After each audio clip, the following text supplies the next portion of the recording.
You has now come to an end, and after 5 seasons, the conclusion of the final episode is one that seemed to be divisive.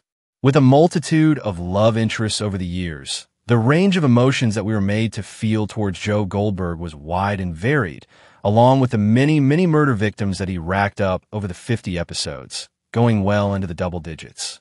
In my opinion, the seasons definitely alternated in quality. So with that, I thought it would be worth ranking each season of the show and sharing which one I thought was the worst and which one was the best. And I will say, it has changed quite a bit since my last ranking. So let's get into it. Here is every season of you ranked. Just to let you know, this video will contain spoilers. Number 5, Season 4. The season that I felt was the worst in the entirety of the show was Season 4, the penultimate one. There were many things that I feel made it fall below par for me. And one of those was the fact that as it was being released, the season was split into 2 parts, which meant that we had to wait a month for the second batch of episodes. The disruption to the pacing and rhythm of the story, despite being left on a cliffhanger, was something that I found frustrating and also quite jarring. As the season was playing out, there were parts of the story that I thought were interesting, especially with Rhys Montrose being inside of Joe's mind, and it all being part of his imagination. But the sheer amount of kills that he carried out just felt a little bit ridiculous. And I'd also say, when it came to the love interest in this season, Kate just wasn't that likable. I would say she was more tolerable in Season 5, but she just seemed the least like Joe's type when they first met. I also think the wider cast in this season were the least likable too. I didn't really latch on to any of them like I did in the previous seasons with the likes of Delilah, Claudia, Forty, Ellie, and Paco. This season didn't have any real equivalents, and I think that made a big difference. I also thought Joe killing Eddie so that he could frame Nadia was one of the most evil things that the character has ever done. And I feel like it kind of went against what Joe originally killed for. He always either killed for love or because he was ridding the world of a bad person. And in this instance, he killed somebody that was genuinely innocent in all of it. So I wasn't a huge fan of that. I would have gotten it more if it moved the character forward in a different direction, but it didn't even really do that. Although this season is in 4th place, I would say that it's still a good installment of the show and an enjoyable piece of television. It's just my least favorite of them all. Number 4, Season 5. Coming in 4th place, which did surprise me as I was making this video, was the most recent season of the show, Season 5. I did really enjoy the final season, but when compared to the 3 others that were before it, it did just fall short. There were elements that I did really like about this season, such as the split in tone with the first few episodes feeling like an original season, with Joe getting besotted with a new love interest and seeing him go back to killing for love while being back in New York City, where the whole story began. Then, as time went on, it just started to become a little less believable. For example, it felt like the original Joe wouldn't have been fooled twice by the same person like he was with Louise. Plus, he was quite literally caught murdering somebody and was able to get away with it, even with there also being other people claiming that he was involved in harming them. So, I don't know why he wasn't properly looked into after that. I was a fan of the penultimate episode, with it seeming like Joe was going to die in the basement of Mooney's, as the bookstore which started it all burned to the ground. But I would say that I also did like the fact that Joe ended up in prison alone, living in his own version of hell, which was his worst nightmare. It felt quite fitting, but there were just elements of this season that felt like the story was just exaggerated a bit too much and went beyond the realm of what we were used to. Plus, Louise wasn't the most interesting love interest either. I'm glad he got his comeuppance, but I think it could have probably been just a little bit better overall. Number 3, Season 1. In 3rd place, we've got the season that started the entire journey. I think this season is great for a number of different reasons. Season 1 was where we were first introduced to Joe Goldberg, and we saw just how psychotic he could be. I think this was where we got some of Penn Badgley's best performances as the character.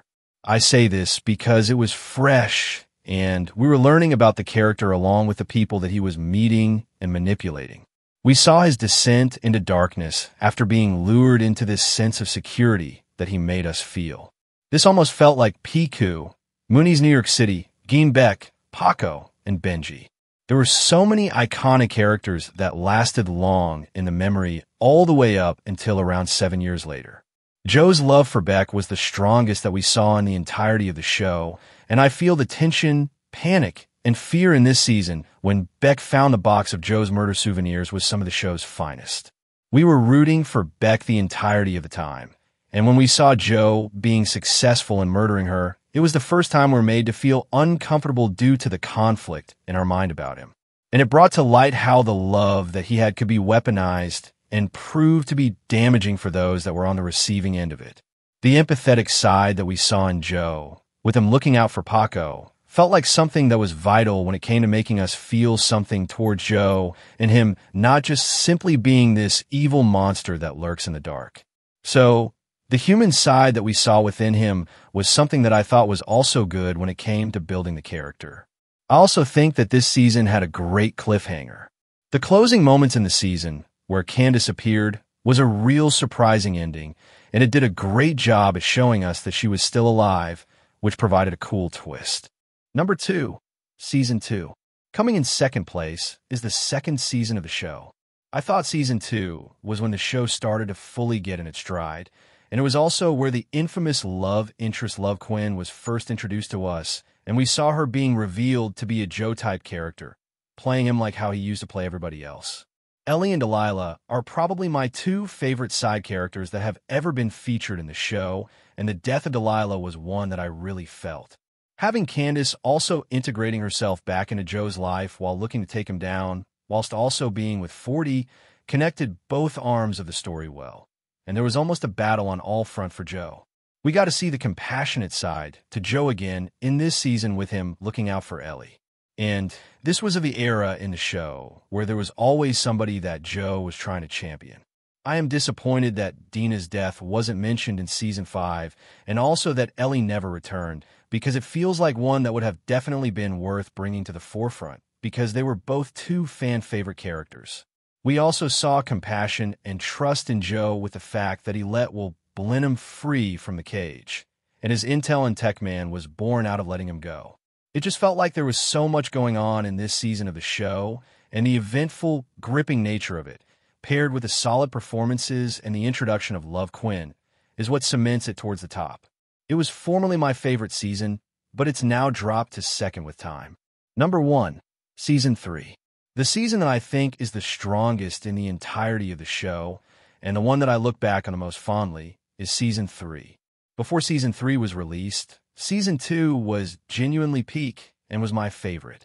But as time has gone on, I now think that Season 3 feels like when the show really hit its peak. That was where we saw Quinn being the fiercest rival that Joe has ever seen. And I think we had the best finale that the show has ever seen, too. That entire showdown between Love and Joe in their home, with Joe outsmarting her when it felt like she was on the cusp of killing him, only for her to meet her demise herself, was just perfect. Even with Taylor Swift and Bon Iver's Exile playing, it was a phenomenal final scene, and I've watched it back so many times. I also thought the romance that blossomed with Joe and Marienne was probably the last strong one that the show had. This season didn't actually have that many kills carried out by Joe, and I think that's another reason why it also made it good. Yeah, he killed Ryan, but he got the ultimate kill, which was Quinn, and it was such a significant one. I think this season also had some of the best interactions between Joe and a love interest as well. Joe and Love were perfect for each other in a sinister way, and that was truly when the show was at its best. The deterioration of Love's mind and Joe and Love's marriage was at the heart of the season, and I thought that making that the heartbeat of the show was the right direction for it to go in. It was a bold move killing Love, but it was definitely the right move for the show to make. The environment of Joe and Love being in the suburbs was a major change for it, and having the dynamic of them being in each other's pockets and nosy neighbors was also a good approach. It was fresh and also relatable for people who have lived in the suburbs before. For me, Season 3 was the pinnacle of the show, and it's the season that I think of most when I think of you. You've been a great show on Netflix, and one that has been a staple on the platform. Joe Goldberg has been a great modern-day villain, and witnessing his downfall in the most appropriate way possible is something that felt poetic. I can understand why it's caused some division because there were a few gaps, but I do think the show ended at the right time, because in my opinion, it peaked around the second or third season. So there you have it, every season of You Ranked. If you want to see season 5 of You being broken down, then I've put the video below. And also, if you want to see Joe Goldberg's entire kill count, then that's there as well. What's your favorite season of the show? Share your thoughts in the comments. As always, thanks for tuning into the video, and I'll see you in the next.